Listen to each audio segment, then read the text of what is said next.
Добар ден, почитувани. Ја следите најновата Телма амбуланта. Што е тоа интервентна радиологија? Кај кои болести или состојби може да се примени? Во кој случај може да представува замена за класичната операција?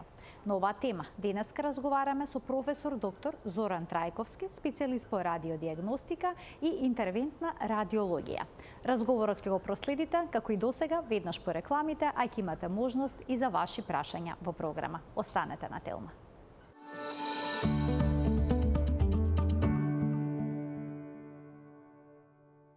Може ли интервентна радиологија кај одредени болести да биде замена за класичната хирургија? Ова прашање ќе му го поставиме на професор доктор Зоран Трајковски, специјалист по радиодиагностика и по интервентна радиологија во Аџибадем, Систина. Професоре, добре ни дојдовте во студиото на Телма и добар ден.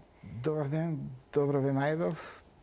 Задоволство ми е да гостувам во оваа емисија, бидејќи концептот е тој што мене ми одговара и секогаш ги избирате темите кои што се актуелни. Интервентната радиологија е секогаш актуелна тема, верувајте ми. Така, ви благодарам, професоре. Инаку, да ви одговорам на прашањето дали интервентната радиологија може некогаш да ги замени, одговорот е недвосмислен да, бидејќи тоа е медицинска дисциплина која што е во подем, па да кажем во последните 50 години сигурно. Историски гледано од 1895 година кога се детектирани рентгенските зраци од рентген, пресвртот настанува 50-тите години кога е измислена Селингеровата техника за ангиографско снимање на крвните садави. Од таму почнува се, значи неговиот пристап, сите почетоци на интервентната радиологија почнуваат од тогаш.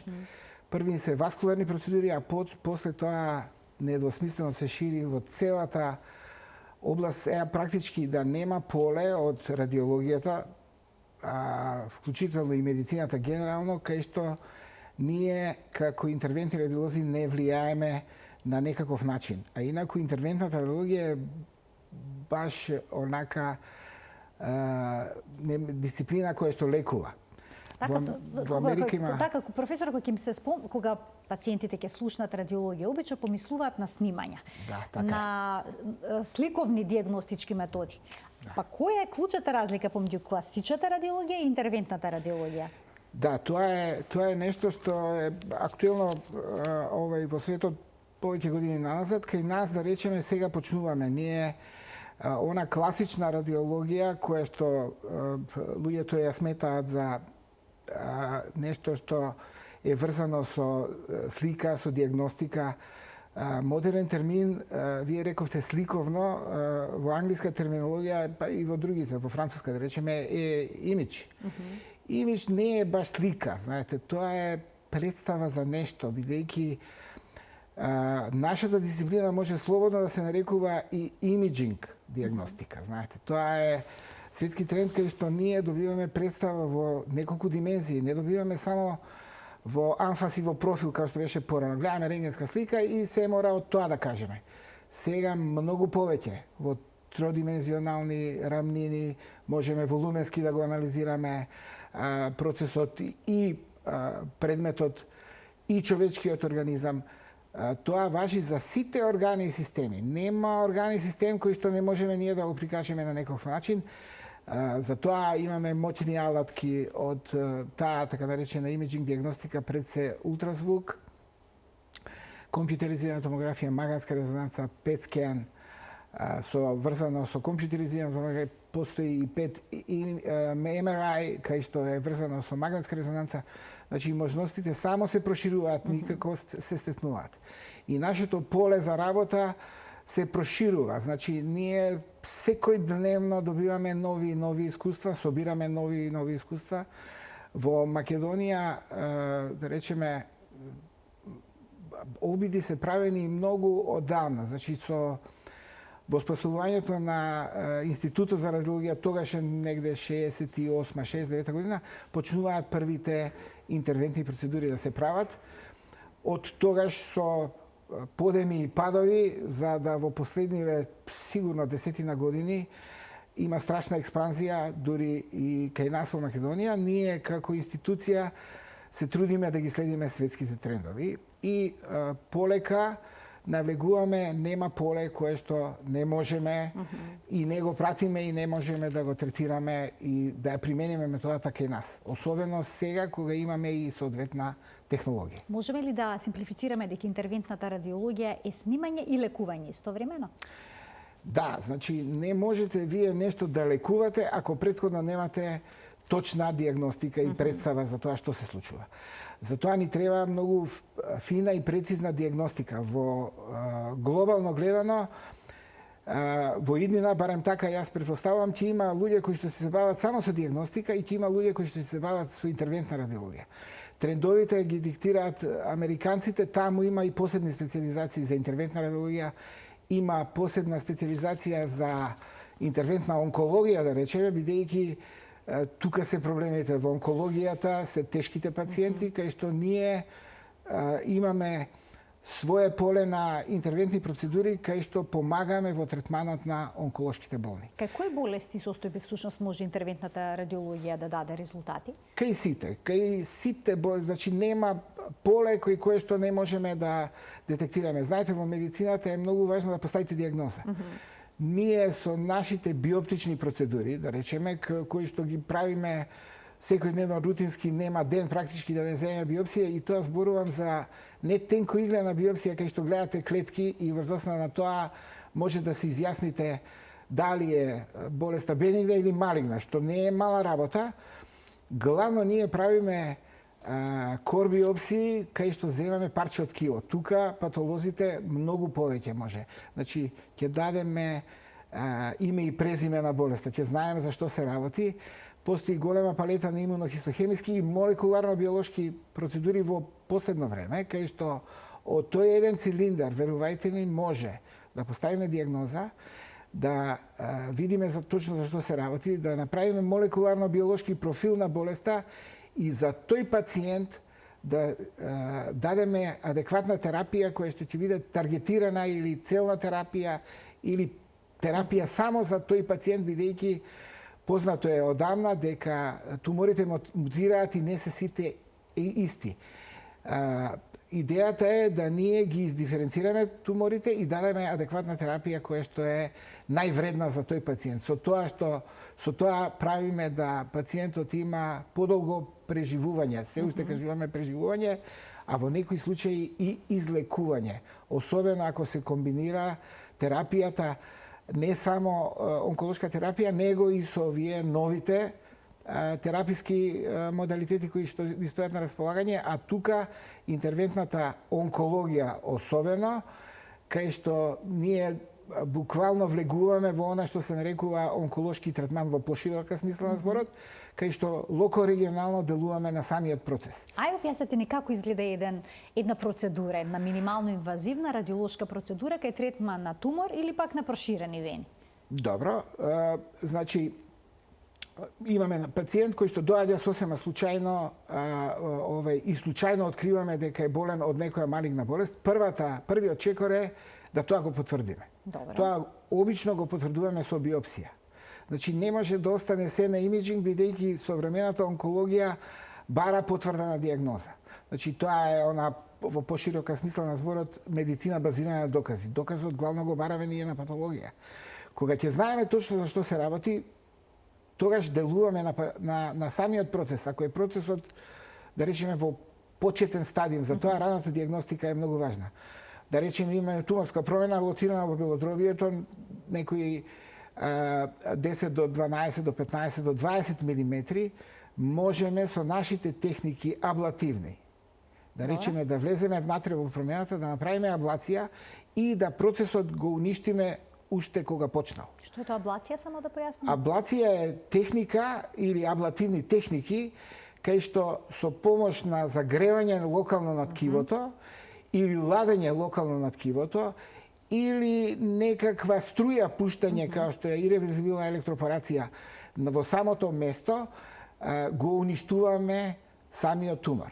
Секоја од овие техники што се од радиофреквентна аблација, микробранова аблација, криоаблација, иреверзибилна електропорација, тоа се аблативните техники кои што може да се комбинираат со дополнителна хемотерапија пред или после, за да може туморскиот процес или да го смалиме и да го направиме операбилен, што хирурзите тоа го бараат од онколозите, или да го супримираме самиот процес.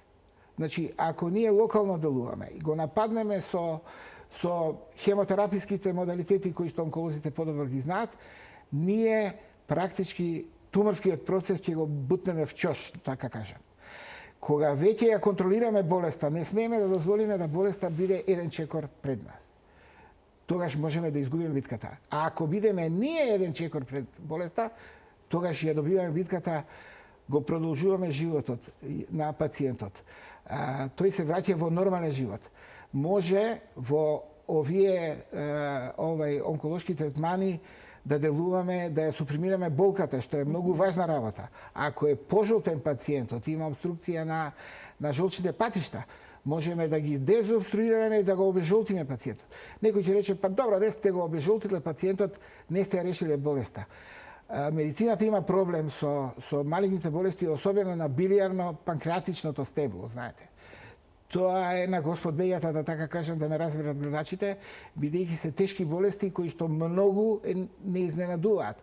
Не само нас во Македонија, сегде тоа е медицински проблем за кој што ние се бориме, а борбата знаете каква е, некогаш успеете да направите нешто за пациентот, некогаш не можете да успеете, но може со палиативен третман, да речеме, да го обезжолтите, да нема болка, а тој пациент се чувствува помалку или повеќе отфрлен, бидејќи сите креваат раце од него. Онколозите особено, жолци, не може да даваме никаква терапија. Имам болка, не можеме да даваме никаква терапија. Со нашите процедури, да речеме, интервентните процедури на билиарните патишта, кај што може да ставиме дрен, стент, да направиме реконструкција на билиарните патишта, жолчката да истекува во цревата, автоматски ќе се обезжолти пациентот и може да оди на онколошки третман. Било каков. Не навлегувам тука, тоа е онкологија, имаат многу моќни алатки од хемотераписки процедури, до зрачни процедури, до имунотерапија, биолошка терапија, секаква страшен подем има онкологијата. Ние како дел од интервентна радиологија и интервентна онкологија, тоа е помалку и повеќе во истиот сегмент, многу придонесуваме да на почеток можеме да го излекуваме болесникот од туморска промена со некоја од техниките кои што постојат. Ако е болеста напредната, може да му помогнеме да ја супримираме болеста, да ја ставиме во некој колосек кај што може да се дава некаква терапија. Можам да ви кажам од искуство дека не постои пациент во било која фаза да е на болеста, кај што не може нешто да се направи, да се помогне на самиот пациент, полесно да ја поднесе болката, да се врати во живот, во нормални некои околности и со тоа да реши некакви проблеми во оној, да речеме, кус период. Ние знаеме дека некогаш не можеме да направиме, но не може тоа да не фрли нас прво во депресија, а особено не пациентот во депресија, знаете. Вие мора да му дадете надеж на секој пациент. Дека може нешто да се направи и треба нешто да се направи. Не можеме да дигнеме раце. Ако дигнеме сите раце од пациентот, ништо не сме направи. Така е. Некој мора и со тоа да се бави. Професоре, но ова интервентната радиологија исто така наоѓа место и кај кардиоваскуларните заболувања. Може ли да биде и начин за спречување на мозочен удар, да речеме? Да, секако. Значи, ние во тие васкуларни процедури правиме неколку работи, да речеме, ако се случи мозочен удар. Мозочен удар представува две работи. Или е инфаркт, кај што е запушен крвниот сад, или е крварење од некаква причина. Треба да направиме фина диагностика, да видиме за што се работи и ако делуваме, да речеме, кај мозочен инфаркт може да направиме тромбектомија, значи да го извадиме запушениот дел од крвниот сад или да го ослободиме и да направиме природен пат. Секогаш ние се трудиме да направиме некаква анатомска реконструкција. Кај тромбектомија може да се направи механичка тромбектомија, значи да влеземе со нашите инструменти внатре и да го извадиме тромбот и да направиме реканализација, што би се рекло на крвниот сад, или да дадеме системска терапија, значи да го раствориме на некој начин тромбот. Можам да ви кажам дека организирани земји, еве ќе земам само Франција, има таков систем да пациентот го добие во првите 3 сата кај што е најефикасен третманот. Верувајте ми дека они се толку добро организирани, кај нас не можам тоа да го кажам и да го потврдам, но ние се трудиме со сите сили што повеќе да афирмираме таа дисциплина на васкуларни интервентни процедури, бидејќи знаете каков е крајот. Во една лошо сценарио добивате пациент кој што е врзан за кревет или за количка, не може да оди, не може да зборува, а во втората варијанта, ако враќате во нормала, може да оди, може да зборува. Тоа сме го направиле, но можам да ви кажам дека не е системски. Македонија е мала држава, треба само добра инфраструктура, добри патишта, за да може во првите 3 до 6 максимум часа да стигне кај што ќе биде ефикасна терапијата, кај што ние можеме многу да направиме за пациентот. Ние како институција сме апсолутно спремни, имаме фина диагностика, значи во првите 20 до 30 минути вие може со имиджинг технологијата со која што располага болницата да поставите диагноза дека се работи за исхемија или инфаркт или мозочен удар, како сакате кажете, да ме разберат подобро гледачите. Кога ќе направиме диагностика, веднаш може да организираме екипа на интервентни радиолози кои што ќе влезат внатре и ќе направат нешто за пациентот. Знаете каков е резултатот? Резултатот е феноменален, невиден, зачудувачки. Значи, вие имате пациент кој што не мрда со рака и со нога, не зборува, има проблем со видот, одеднаш почнува да зборува, све се враќа. Моментален резултат. Ако не, утредента. Сме имали и кога даваме системска терапија, ама мора пациентот рано да дојде. Јас да речеме на почетокот, кога премина во Систина, ние не можеме да воспоставиме дежурства, да имаме континуирано, но имаме повик. Значи ме викаат во некое време, не е битно дали е празник, делник или обичен ден или одмор, или нашата екипа секогаш е подготвена да реагира. На нашите современи апарати, као што е, да речеме, магнетска резонанца, може да направиме ангиографија без давање на контраст, што порано беше незамислива работа. Ги гледаме крвните садови и во таа рутински што ја правиме, гледам дека еден од главните крвни садови на мозокот го нема. Не можете да го видите. Се распрашувам, кај пациентот не мрда со рака и со нога, го префрламе на оделот, му даваат системска терапија на тромболиза, се вика тоа, стручно кажано. Го разрушува тромбот во првите 3 сата донесен. До крајот на неделата пациентот си оди дома на нозе. Зборува, најнормално се однесува. Значи, тие зачудувачки процедури кои што или ефекти од терапијата може да ги овозможи само интервентната радиологија. Истото се однесува кога имате вие инфаркт, да речеме, ги спомнавте коронарните крвни садови. Значи, кога имате инфаркт, тогаш е запушен крвниот сад. Или е стеснет, или срцето, мускулот срце трпи. Може да со еден обичен балон да направите дилатација, кога ќе направите дилатација може да ставите стент, стентот овозможува проодност. Тие се интервентни процедури, васкуларни. Дали се кардиолошки, дали се радиолошки. Битно е да вие го решите проблемот. Так. Истото, еве сега ќе ви кажам, и на големите крвни садови, тоа го работиме во последно време, и за тоа ќе го викнете доцент Ѓорески, он ќе ви каже, или Лазаревска, на аортата како голем крвен сад. Она може да се распука, може да се прошири. Веќе не е хирургијата опција, знаете. Во некои случаи да, но вие можете ендоваскуларно да пунктирате крвен сад, феморална артерија, да влезете во аортата и да отворите, да ставите стент графт. Тоа значи сите овие процедури се прават без хируршки рез? Не, сигурно, нема рез, имате само една влезна, условно кажано, невидлива промена на кожата, која што после тоа ќе стане комплетно невидлива и се работиме или ќе пунктираме жолчен вод, или ќе пунктираме билиарно стебло, или ќе пунктираме канален систем на бубрек, или ќе влеземе во некаква шублина, или ќе влеземе во кренс, секаде практички можеме нешто да направиме. И колку време траат овие процедури? Кои се Некогаш нарекуваат минимално инвазивни? да, некогаш траат подолго, знаете. Зависи за што се работи. Некогаш може да завршите за 20-30 минути, но обично тие ако се врзани со анестезија, ако е тежок пациент, да речем во коматозна состојба, ние не работиме со лесни пациенти. Ние не добиваме пациент кој што доаѓа на нога кај нас. Обично се пациентите тешки, во тешка состојба. Нашата задача е да им помогнеме да ја свртиме, што би се рекло, целата состојба од тешка немокри да мокри. Жолте да го обезжолтиме. Не мрда со рака и со нога, да мрда со рака и со нога. Значи, тоа е идејата да направиме нешто кај што ќе ја свртиме целата работа од, условно кажано, црна во розова, бела, оптимистичка.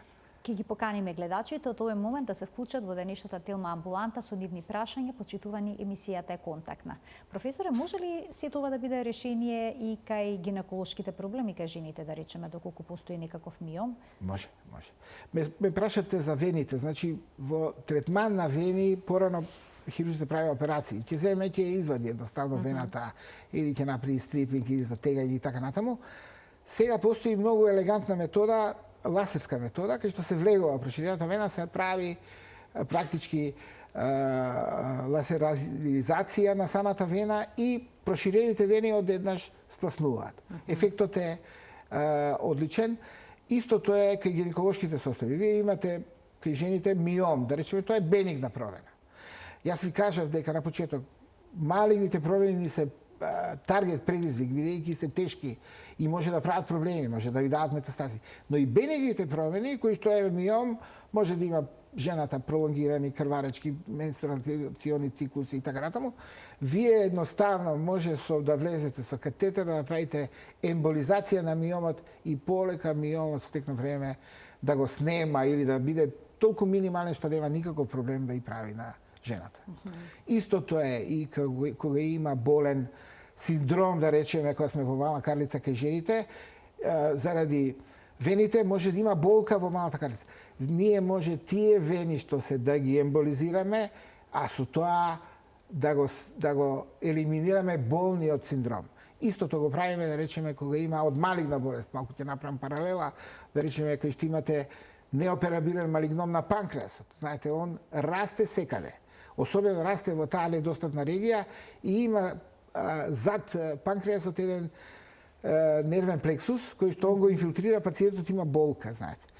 Кога ќе разговарате со него, се жали на болка од напред, се жали болка во рбетот. И он не може да спие, нема сон. Кога ќе направиме интервенцијата, утрената кој ќе го прашаме на визита, обично кажува, докторе, прв пат спијам после 2 месеци. Спие. Тоа е многу важно за квалитетот на животот. Со една обична интервенција кај што правите неуролиза на целијачен плексус. Овие примери ги кажувам чисто како примери кај кои што можете трајно да го ослободите од таков симптом кој што е симптом на болка кај малигна болест. Што мислите, зошто интервентната радиологија се уште не е прва препорака кај голем дел од лекарите, покрај тоа што е минимално инвазивна и ефикасна? Особено хирурзите се скептични. Да, знаете, тоа не е од сега. Значи, кога ќе влезете во поле кое што е многу често или избегнувате хируршка интервенција, или да речеме решавате компликација после хируршка интервенција. Тука секогаш треба да се направи баланс. Што е најдобро за пациентот? Тоа се прави на еден единствен начин само со тимска работа. Не постои друг начин. Ако секој влече на сопствена страна, рече јас ќе ве оперирам и значи ќе се собереме сите. Тоа да речеме се обидуваме ние да го правиме во систина со преоперативните онколошки конзилиуми, да речеме кога е малигна болест. Постоперативните онколошки конзилиуми кога треба да видиме што понатаму. Направено е нешто, поставена е диагноза, како да продолжиме понатаму. Донесуваме заклучок тимски. Значи, секогаш тимски. Ние имаме секојдневна комуникација и координација со хирурзите. Значи, ќе седнеме, ќе поразговараме, ќе видиме што е најдобро за пациентот, тоа го избираме. Многу често не можеме да се согласиме, но многу често и се согласуваме. Многу често решаваме во последен момент. Многу често немаме време за решавање. Многу често ние ќе влеземе, па после тоа они ќе влезат да дорешат нешто што ние не сме можеле да го решиме едноставно. Многу често интервентните процедури, не многу често, него поретко се врзани со компликации. Тука вртиме телефон и бараме хирург, кога не можеме да го решиме проблемот. Многу често они вртат телефон и барат решение од нас. Да речеме, имате крварење некое, кое што ние едноставно можеме да влеземе, ќе ставиме емболизирачки материјал, ќе го запреме крварењето. Знаете колку е тоа важно за пациентот. Значи, од една состојба кај што вие цело време полните систем кој што се нарекува васкуларен систем, со крв гледате параметри кои што ви кажуваат дека постои крварење, треба да најдете каде е местото на крварењето и да многу едноставно влезете внатре и емболизирате. Со тоа сте го решиле проблемот на крварење. Дали тоа било хируршко, дали било спонтано, не е битно. Животна загрозилачка состојба е таа. Не можете да го оставите да искрвари пациентот. Мора нешто да направите. Тука многу често нема време, консултациите се многу често телефонски, многу често сега за разлика од порано имаме увид во состојбата. Секој од тие луѓе кои што се задолжени за интервентните процедури дома може на компјутер да го види имиджот, снимањето претходно што е направено. Истото може да го види интервентниот рadiolog, истото може да го види хирургот. И тука комуникацијата може да биде во првите 10-15 минути. Знаете што, влезете вие, направите го тоа. Океј, ако не бива, ние имаме стенд-бај сала. Ние ќе влеземе, ќе го решиме проблемот хируршки. Но минимално инвазивно најдобро што е за пациентот. Што е најдобро, тоа го решаваме со тимска работа. Имаме гледач. Ќе го вклучиме во програма и ќе му дадеме предност. Добар ден. Добар ден за првиот гледач во денешната Телма амбуланта. Добар ден. Повелете во програма сте. Поздрав до вас и до докторот. Ви благодарам. Сакам едно прашање. Пред 4 години сум направена операција од канцер на дебело црево. После 2 месеци ојдов на онкологија, ми дадоа терапија со селода, апчиња. 2 недели ги примав, после имав големи, мислам, компликации, пролив, губење на кожа и ми ги прекрате онкологот. Еве 4 години сега сум без терапија, само правам на 6 месеци или ехо, еднаш годишно компјутерска томографија и до сега се осеќам добро, али сум на 75 години возраст. Така. И сега да го прашам докторот, дали е подобро компјутерска томографија или магнетна резонанца? Добро, ви благодарам за вклучувањето во програма. Професоре, ајде да ја разрешите оваа дилема. Јас ќе решам петскен. Вие петскен. Така, но... Знаете, тука нема дилема. Тука има американците прават се. Онкологот е тој што е централна фигура. Он знае се за пациентката. Знае болеста каква е, колку што разбрав, болеста е добро контролирана. Значи нема направена веројатно операција на дебелото црево. Сега треба да видиме она што се нарекува следење после првичната хируршка интервенција, која што сметаме дека е добро направена. Дебелото црево ќе го контролираме со колоноскопија. Значи треба да прави колоноскопија кога ќе одлучи онкологот. После тоа треба да ја следиме болеста дали отишла негде лево-десно, дали локално има, локален рецидив, тоа може и со колоноскопија. Но ако сакаме да видиме дали болеста ја држиме под контрола или не ја држиме под контрола, треба да направиме некоја од имиджинг постапките. Значи, јас може да ви кажам дека онколошкиот протокол вклучува компјутеризирана томографија на белите дробови и на абдоменот, кај во конкретниот случај. И тоа е едноставно за правење, бидејќи трае пократко време. Магнетска резонанца има една фалинка, бидејќи не можете вие одеднаш толкав систем, како што е бели дробови и абдомен, а мора да видите што се случува и во едното и во другото, да го опфатите. Да речеме, резонанцата има недостаток кај што паренхимот на белите дробови се уште неаме таков софтвер да можеме со сигурност да кажеме за што се работи. Останува абдоменот. Абдоменот кај магнетска резонанца може да го представиме како горен абдомен, може да го представиме како мала карлица. Подолго трае прегледот. Има, секоја метода си има своја вредност. Од она што мисли онкологот да направи, тоа ќе направиме и ние. Бидејќи онколошкиот протокол подразбира следење со ултразвук на 4 месеци, колку ќе каже онкологот. Еднаш годишно компјутеризирана томографија на абдоменот и белите дробови. Магнетска резонанца, ако нешто видиме, па е сомнително, па треба да го диференцираме, таму има исто. Така, моćни алатки, кај што може многу повеќе. На крај, кога не сме сигурни, не знаеме што е што, ќе земеме биопсија. Нема орган и систем кој што не можеме да го биопсираме. Секаде може да се направи биопсија. И на најтешките и најнедостапните сме правеле биопсија, вклучително на сите ризици кои што може да се случат после интервенција, но ви велам, значи, зад интервентниот радиолог секогаш стои добро организирана болничка институција. Не можете вие тоа да го правите на друго место. Секогаш мора да имате, англичаните велат бекап. Имам уште еден гледач. Добар ден. Добар ден за следниот гледач. Го очекуваме прашањето. Поздрав до вас и до докторот. Ви благодарам. Имам проблеми, јас ми се подува стомакот. Се подува така како да сум 8 месец. И сега пред тоа има правено гастроскопија на желудникот, каде што на едно место ми кажа полипче на 12-стопалачно црево. Повтор правев, таму нема полипче, има абстрофичен гастритис. А стомакот после тоа ми се подува. Сега што понатака да правам, каде да испитувам и што да совет од лекарот, што да правам? Каков тип на испитувања? Можете да дадете совет, професор? Болки немам, болки немам, а стомакот ми се подувува, а исто во желудникот има лизгачка хила. Аха, вие имате хернија на желудникот. Хернија на желудникот, Ви благодарам за вклучувањето во програма. Што би советувале? Две работи се битни да се направат. Гастроскопија и колоноскопија.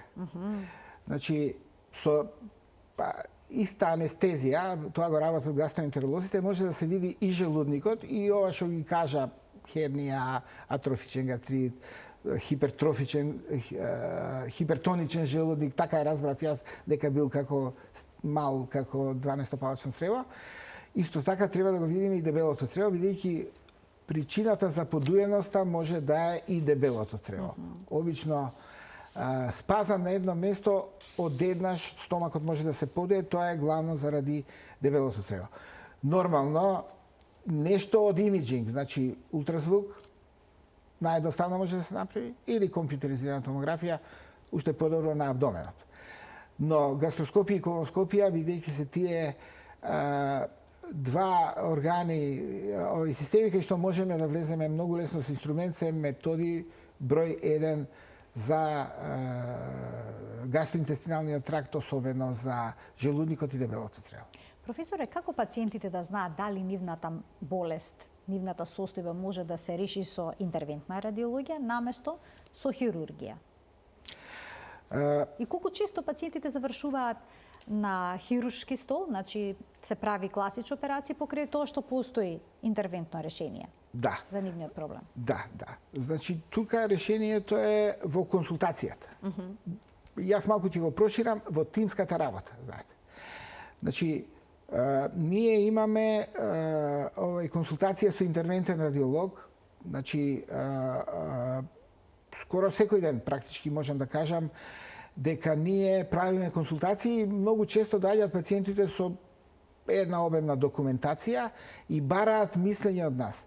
Ние нашето мислење го кажуваме и го кажуваме главно во писмена форма. Ние предлагаме да се направи тоа и тоа и тоа.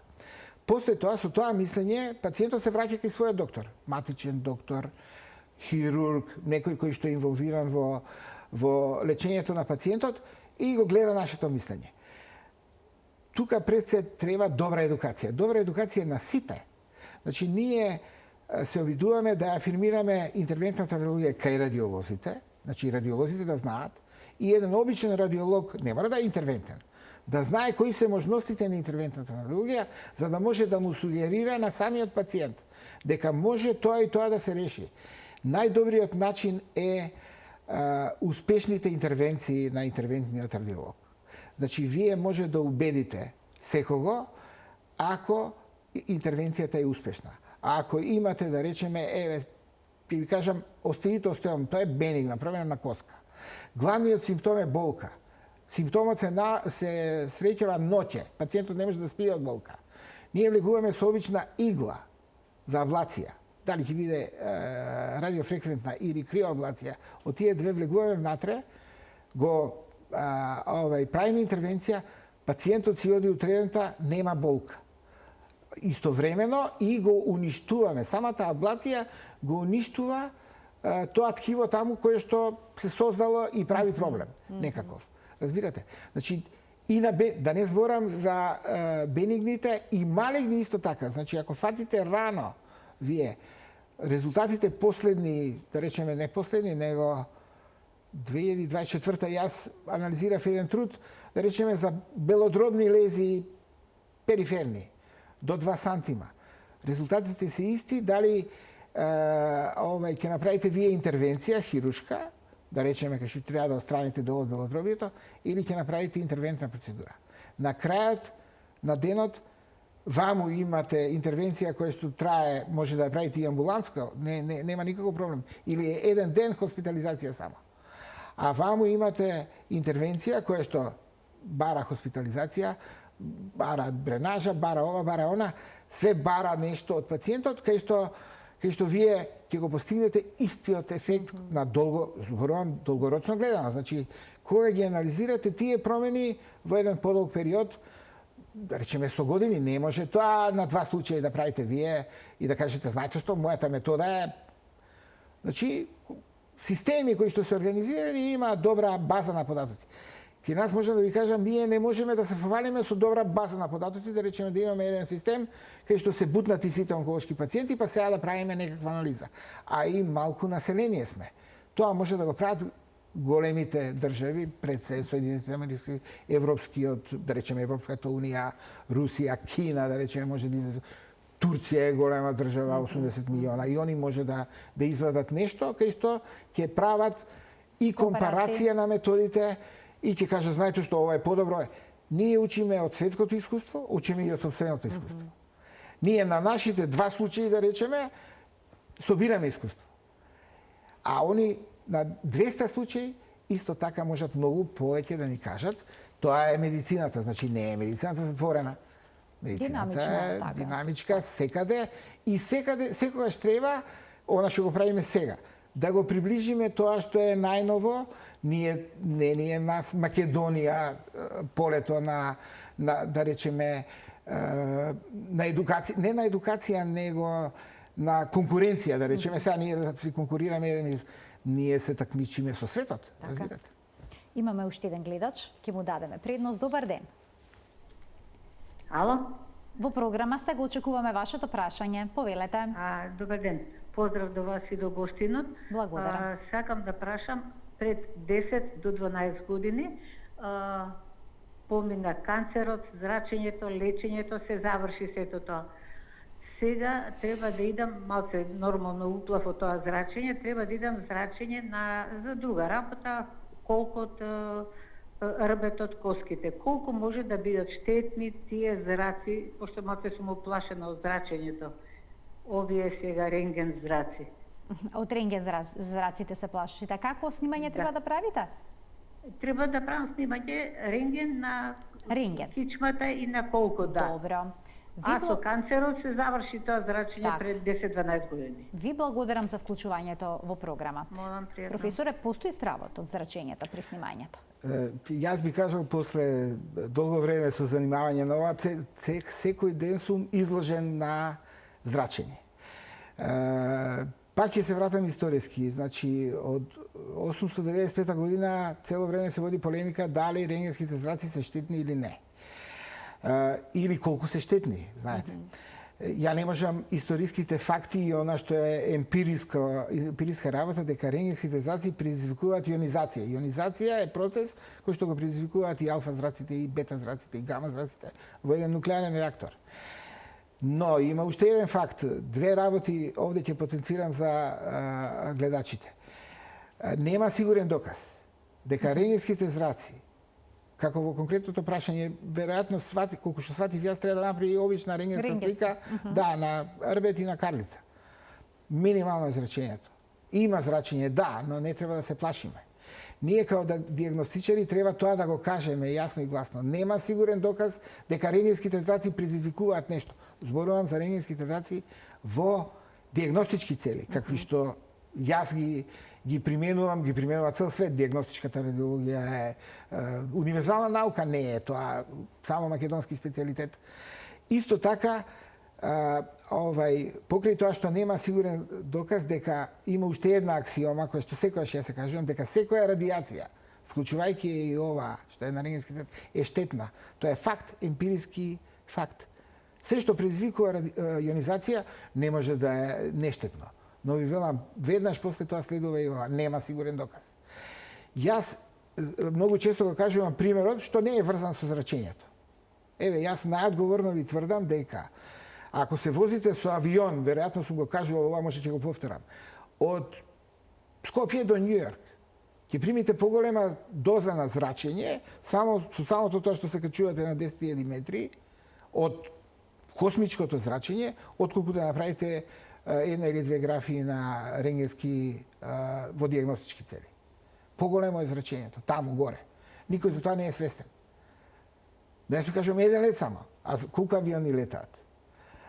Према тоа, можам да ви кажам најодговорно дека тоа што треба да го направите, направите го. Ние како професионалци треба тоа да го афирмираме. Ние се уште секоја ионизирачка техника, како што е рентгенските зраци, полека ја заменуваме со неионизирачка техника како што е ултразвукот, магнетската резонанца. Има еден куп методи кои што порано ги работевме со рентгенски зраци. Сега веќе се субституирани, да не кажам заменети со неионизирачки техники. Значи магнетната резонанца нема никакво зрачење? Нема. Факт е како тоа. ехото. Како и ултразвукот. Значи излезе Светска здравствена организација 19 годишна студија дека ултразвучните бранови кои што се употребуваат во гинекологија, фетус гледате вие, почеток на животот гледате, рана бременост, нема апсолутно никакво штетно дејство. Светска здравствена организација. За магнетската резонанца можам да ви кажам најодговорно. Освен термичкиот ефект што го има, и сме го виделе ние и со нашиве дури апарати. Термички ефект е краткотрајно затоплување на некој орган. Но еве ние употребуваме аблација, влегуваме во организмот со покачена температура или со ладење. Тоа е искористено, значи тие работи кои што ги прави магнетската резонанца, што е поголема јачината на магнетско поле, термичкиот ефект е поизразен. Но знаете, на крај кога ќе соберете, да, има термички ефект, ќе го загрее, привремено го загрева ткивото, после тоа ќе се врати во нормала. Нема некое оштетување, барем сега за сега. Знаете колку магнетски резонанци се прават? Многу. Во светов, кога ќе земете, еве само во Америка на годишно ниво преку 70 милиони компјутеризирани томографии се прават на годишно ниво. Знаете колку е тоа? Многу. Човекот ќе замисли и колкаво е зрачењето. И затоа они, за да го смалат зрачењето, гледам на позадината што оди позади, една стара слика од компјутеризирана томографија, слика. Сега веќе нема слика. Сега има или CD како медиум, или USB како медиум, или на нешто е ставено, или оди негде по интернет, тие мноштво слики, американците го смалуваат зрачењето со тоа што ги оптимизираат протоколите. Што помало да биде дозата. Так, но сепак не треба да се претерува со снимањето и не треба некритички да се применува сето тоа. Се држам до тие две аксиоми што ви кажав. Секоја радијација е штетна, нема сигурен доказ дека е тоа така. Професоре, ви благодарам многу за вашето денешно гостување во Телма амбуланта. Ви благодарам што ни ги појаснивте клучните факти поврзани со радиолошките интервенции, кои што се иднина очигледно во Благодарам и за поканата, ми беше задоволство да кажам нешто што, да речеме, се уште во нашава држава е во афирмација, знаете. Ние секогаш треба да го афирмираме она што го работиме. Секаде е тоа битна работа. Да речеме, во медицината е тоа многу важно, бидејќи им помагате на луѓето, знаете. Во една состојба која што е, да речеме, безизлезна или на почеток, можете многу да направите. Особено, да речеме, она што ни беше тема, интервентната радиологија. Иднината е во клиничката радиологија. Ние тоа го аплицираме. Значи, јас како радиолог порано не можев да примам пациент во болница. Сега го примам пациентот, ја правам интервенцијата, го испишувам пациентот, тоа е клиничка радиологија. Се што не знаеме, никој не е совршен. Се што не знаеме, прашуваме. Така. И најдобро е да се праша. Кога нешто не знаете, прашајте. Така. Ви благодарам уште за гостувањето. Фала многу. Почитувани, ова беше се во денешната Телма амбуланта. Ви посакувам пријатен ден.